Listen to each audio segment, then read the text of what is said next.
It's Thursday, April 27th. I'm Tre'vell Anderson. And I'm Josie Duffy Rice, and this is What a Day, where just when we needed it most, and just like that, dropped its season 2 trailer. Will it be good? Surely not. Will we watch it anyways? You betcha. Che Diaz? Haven't heard that name in years. Probably for the best. On today's show, House Republicans narrowly passed a bill to raise the debt ceiling.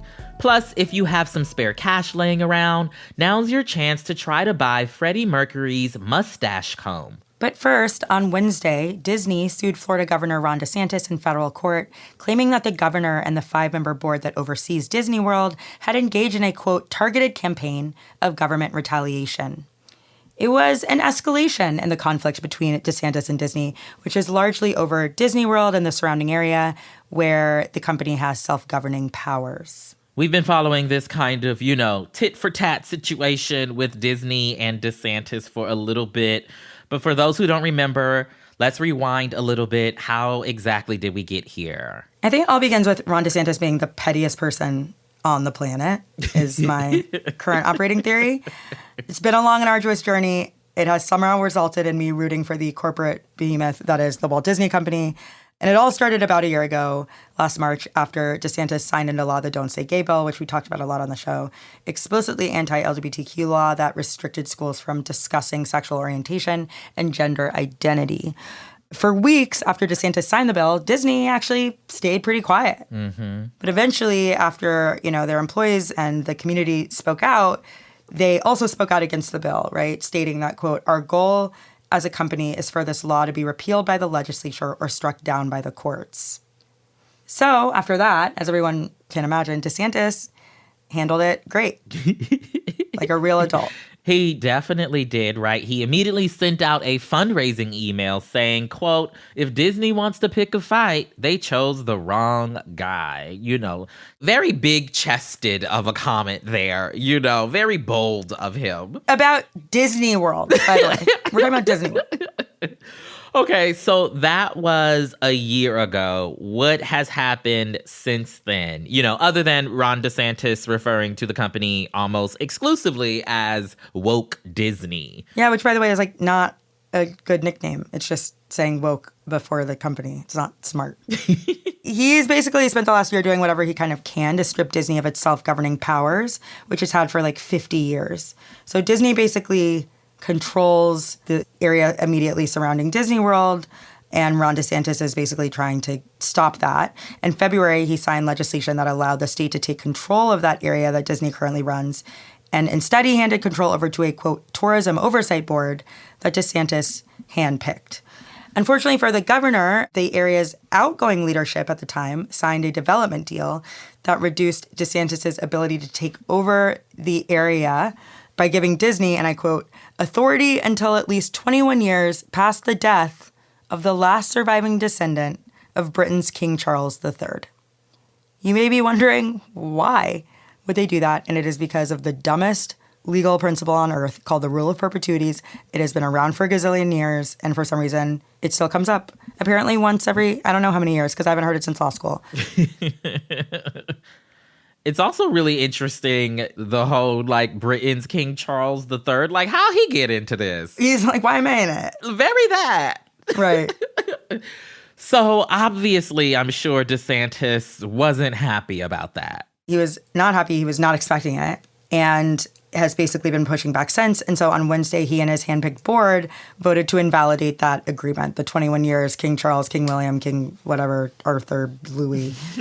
They voted to invalidate that agreement, and within minutes, Disney filed their lawsuit, claiming, among other things, that DeSantis has violated their First Amendment rights.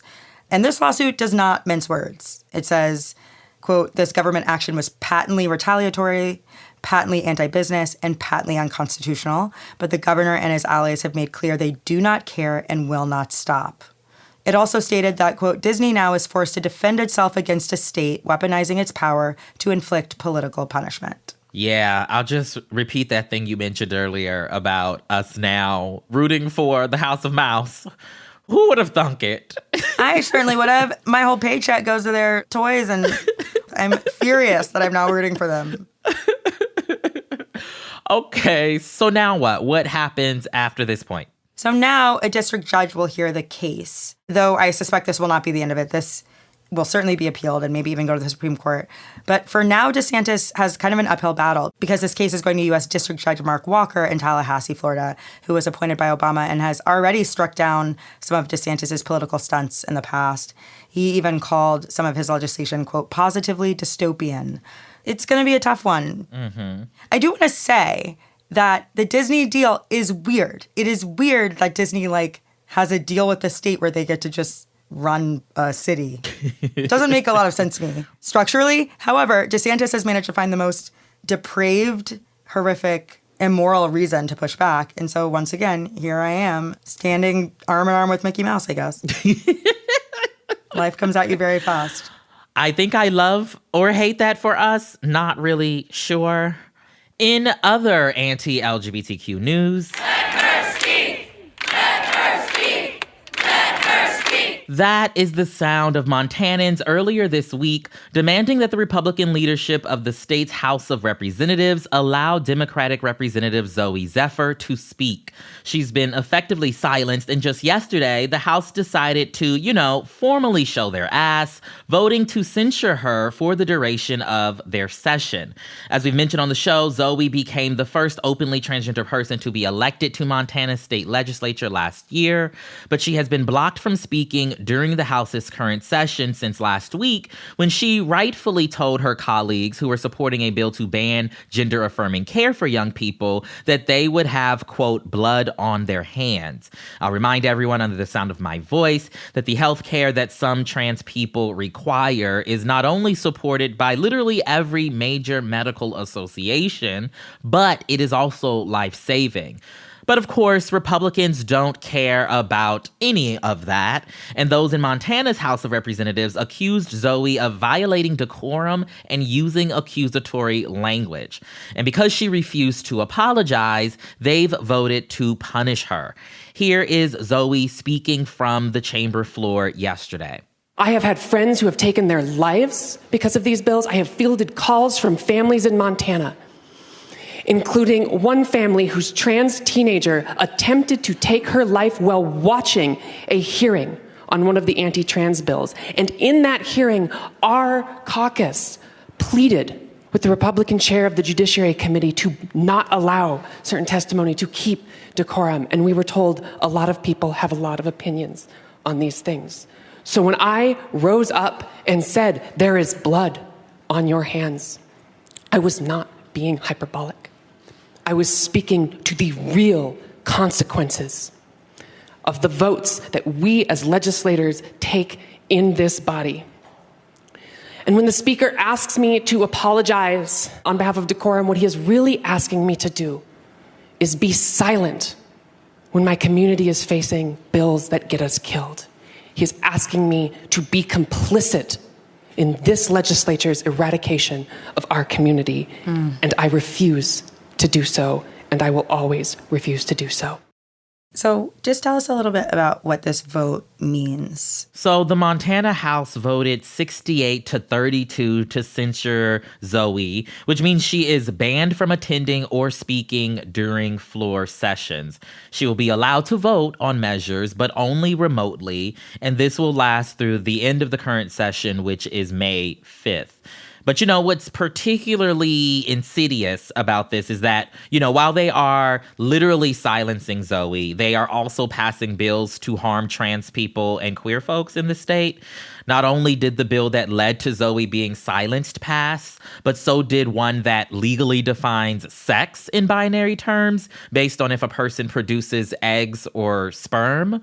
There was also an amendment to an online privacy bill that prohibits the distribution of drag shows online, and an education bill that would, get this, require written consent from parents for a child's preferred names or pronouns to be used in the classroom, but it does not also require those teachers to use said preferred name and pronouns, even if consent is given. It really doesn't make any sense.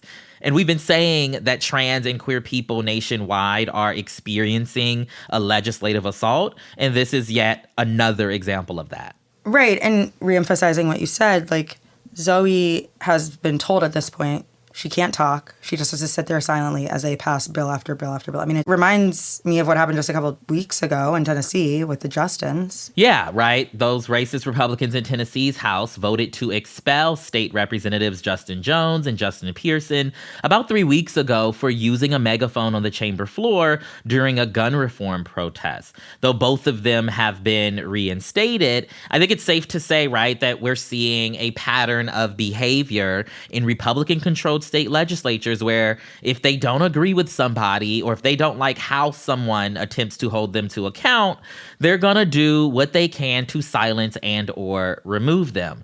As another example, we should mention that the same silencing also happened to Oklahoma Representative Maury Turner, who we've had on the show before. Maury is the first and only out non-binary lawmaker in that state, and Oklahoma Republicans overwhelmingly voted last month to censure and strip them of all their committee assignments. Basically, there was a bill passed that bans health care for young trans people and limited or prevents health insurance plans from covering such health care at any age, which effectively is, a ban on trans health care for adults.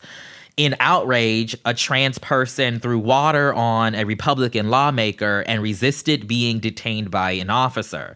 Republicans say Maury allowed that person to hide in their office, which they say impeded a law enforcement investigation because Maury was, quote, harboring a fugitive, which, give me a fucking break. That's not what Maury was doing. That's not harboring a fugitive. Let's be serious. Have these people ever seen a movie? Apparently not. But, Maury was given two options: to either apologize to law enforcement or be censured. And they said, quote, "I think an apology for loving the people of Oklahoma is something that I cannot do. I will never apologize for showing up fully and freely as myself. I will never apologize for allowing the people of Oklahoma to show up fully and freely as themselves, because that is the work that they elected me to do." It's infuriating. No, it absolutely is. And, before we wrap, I definitely want to say that, as a trans person, as a Black person, as, someone who is, a marginally engaged citizen, I especially am so fucking tired, right? Mm-hmm. These people are not only saying the quiet part out loud now, but it is legitimately a coordinated effort. And if you don't see how these anti-trans efforts are connected to the anti-Black ones, which are connected to the anti-immigrant ones, which are connected to the anti-bodily autonomy ones, you're really just not paying attention. Mm-hmm. I know they accuse all of us of being woke and whatnot, right? But it's definitely time to wake up and see kind of the concerted effort that's happening here. Absolutely. More on all of this very soon because they won't leave us alone. But that is the latest for now. We'll be back after some ads.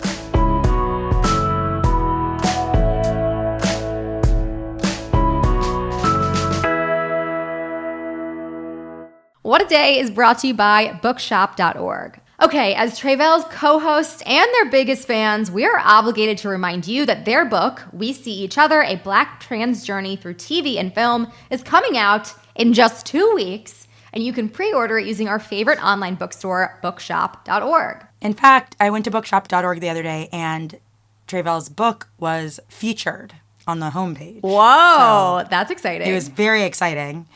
And whether you're searching for a new memoir like Tre'vell's, a murder mystery, fantasy novel, my current favorite book, Lonesome Dove, it's 30 years old, but it's very good. Bookshop has got you covered with every title you can think of, and you can even use them to get book recommendations from real people who love books, not algorithms. And the best part, when you purchase from bookshop.org, you are not just supporting authors like Tre'vell, you're also supporting local independent bookstores. Who doesn't love those? Woo. With every single purchase, including my sister's bookstore, For Keeps, which is here in Atlanta. Bookshop.org has raised over $25 million for local bookstores because they are essential community hubs that foster culture, curiosity, and a love of reading. Join them in helping local bookstores survive and thrive. Use code WAD to get 10% off your next order at bookshop.org. That is code WAD at checkout for 10% off your next order. What a Day is brought to you by Sleep Me. Okay, so if you are a member of the WAD Squad, you know that our producers work really hard to put on a show for you every day and sometimes stay up very late at night to make sure there's a new episode for you to listen to in the morning. So it is very important for our team to get a good night's rest so they can keep doing it every single day. And that is why the WAD team loves Sleep Me. Yes, so Sleep Me is the new home for Chili Sleep, bringing you the same great sleep that Chili Sleep offered, just under a new name. They make the coldest sleep systems available to create the environment that meets the body's natural need for lower core temperatures, promoting deeper restorative sleep. You also won't sweat in the middle of the night, so we love that. And all you need to do is add their water-based, temperature-controlled mattress pads over your existing mattress to create an ideal sleep environment. Plus, Sleep Me just launched the Doc Pro sleep system with new Hyper AI that you can pair with the new Sleep Me app to get real-time temperature adjustments based on your current sleep activity. That sounded so futuristic. So don't miss out. Head over to sleep.me/WAD to learn more and save 20% off the purchase of any new Doc Pro, Ooler, or Cube sleep system. This offer is available exclusively for What a Day listeners and only for a limited time. That's sleep, sleep.me/WAD to take advantage of our exclusive discounts and wake up refreshed every day. This show is sponsored by BetterHelp. Getting to know yourself can be a lifelong process, especially because we're always growing and changing. That's why BetterHelp is here to connect you with a licensed therapist who can accompany you on that journey of self-discovery from wherever you are. So if you're thinking of starting therapy, give BetterHelp a try. It's entirely online, so it's convenient, flexible, and suited to your schedule.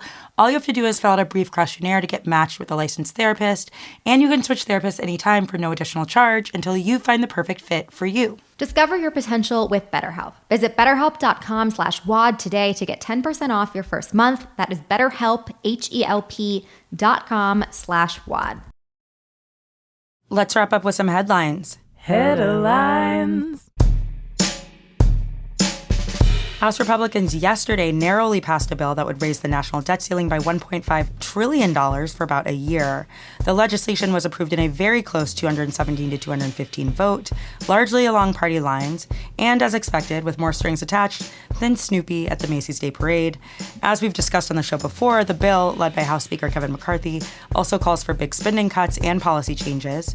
It would require stricter work requirements for Medicaid and food stamp recipients, block student loan forgiveness, cut various climate change measures, and more. All bad ideas, one after another. But here is the good news. The bill actually doesn't really stand a chance of becoming law. And that is because President Biden has already threatened to veto it should it make its way to his desk, and it's unlikely to pass the Democratic-led Senate anyway. So Republicans see this vote as a strategic victory to push President Biden back to negotiation talks over the debt ceiling.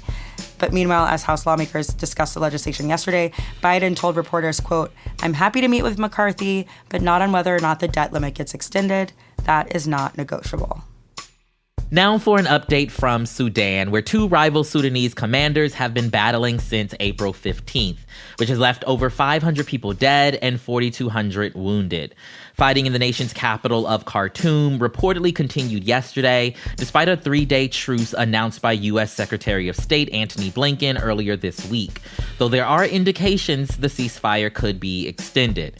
And while foreign governments have evacuated their diplomats and citizens from the area, Sudanese civilians are searching for ways to escape the violence themselves. According to witnesses in the city, many residents who've been trapped indoors took advantage of the lull in fighting yesterday to find food and water, lining up outside of grocery stores and bakeries. Others decided to join the tens of thousands of people who have chosen to flee Khartoum. Some have made the harrowing journey through the desert to the Egyptian border or to the city of Port Sudan on the Red Sea coast in an effort to leave the country altogether. The UN's refugee agency says it is anticipating a, quote, large-scale refugee crisis in Sudan because of the fighting. Lawyers representing Adnan Syed, the subject of the popular Serial podcast, filed a motion on Wednesday asking for a Maryland court to reconsider its decision to reinstate his murder conviction. You may remember that Baltimore prosecutors vacated Syed's conviction last year after discovering new evidence in his case. He was freed from prison after spending 23 years behind bars for the murder of Hae-Min Lee, his former high school girlfriend. But last month, an appeals court reinstated Syed's conviction because young Lee, Hae-Min Lee's brother, wasn't given enough notice to attend the hearing that granted Syed his freedom in person, though he did attend on Zoom. The court argued that this violated the Lee family's rights, but Syed's lawyers argued in yesterday's motion that young Lee's physical presence wouldn't have made a difference during the hearing that overturned their client's conviction, and that by siding with the Lee family in their decision, the court was awarding them, quote-unquote, special treatment not even available to criminal defendants. Syed is currently still free, but his supporters worry that he could be taken back into custody depending on how the case plays out. And I do want to say, I've never seen this happen. Never. I've never seen someone's murder conviction be reinstated.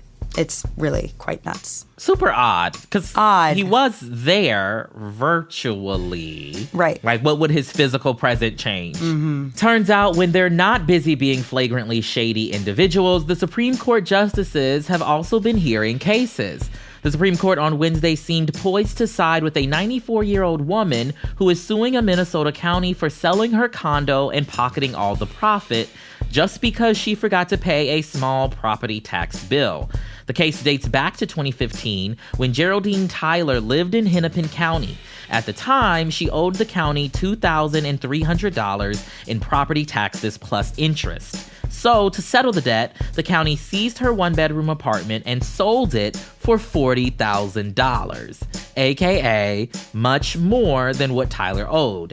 And Tyler never saw a single cent because Minnesota is one of few states that allows counties to pocket the extra cash in sales like these. Tyler argues that Hennepin County violated her Fifth Amendment rights by taking her private property without just compensation, and she also argues that allowing the county to keep the excess money violates her Eighth Amendment rights by subjecting her to excessive fines. If the High Court sides with her on the Fifth Amendment issue, it will not have to make a decision on the Eighth Amendment claim. Either way, a decision in the case is expected in late June. Priceless paintings, a replica royal crown, and a Tiffany mustache comb are just a few of the hundreds of items going up for auction later this summer in a massive exhibition of personal goods collected by legendary Queen frontman Freddie Mercury. When Mercury died from AIDS-related complications in 1991 at the age of 45, he left his London home and its contents to his close friend Mary Austin, who helped care for the singer in his final weeks. Now, decades later, Austin is offering Mercury's stuff for sale. Around 1,500 items will be up for the highest bidder, among them including handwritten drafts of his songs We Are the Champions and Killer Queen, monogram cocktail napkins, and a vast array of his fabulous stage costumes. If you are not exactly making priceless Freddie Mercury memorabilia money, but still want to see the collection, you are in luck. Before the items settle back at Sotheby's London showroom, where they'll be auctioned off in early September, public exhibitions will be held throughout June in Los Angeles, New York, and Hong Kong.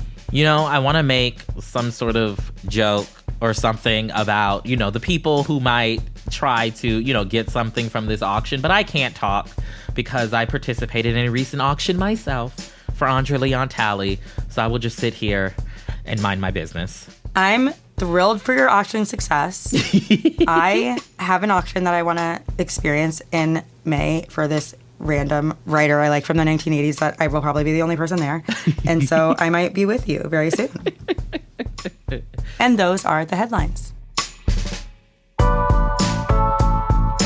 That's all for today. If you like the show, make sure you subscribe, leave a review, find yourself somebody to love, and tell your friends to listen. And if you're into reading and not just all the ways Kevin McCarthy would sell his soul to pass a single bill like me, What a Day is also a nightly newsletter. Check it out and subscribe at crooked.com/subscribe. I'm Josie Duffy Rice. I'm Tre'vell Anderson. And where is Samantha? That I know about. You know where she is? No. I just know that she's not where she should be. Good answer. You know what I Good mean? answer.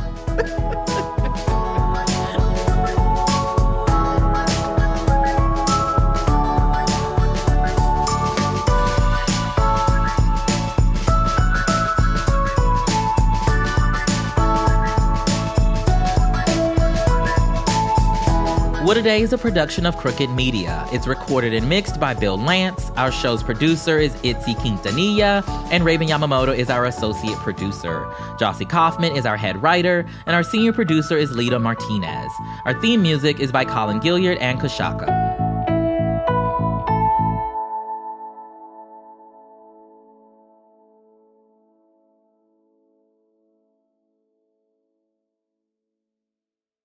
How long does it take to tackle a home project? With Angie, you could cross it off your list before this ad is over. Just tell us what you need. Indoor or outdoor, repair or redesign, and we handle the rest. sending a top pro to get it done. You don't have to lift a finger, except to tap the screen or click the mouse. Plus, Angie is free to use. So bring us your next home project, and we'll bring it home. Download the app or go to Angie.com. That's ANGI.com to get started.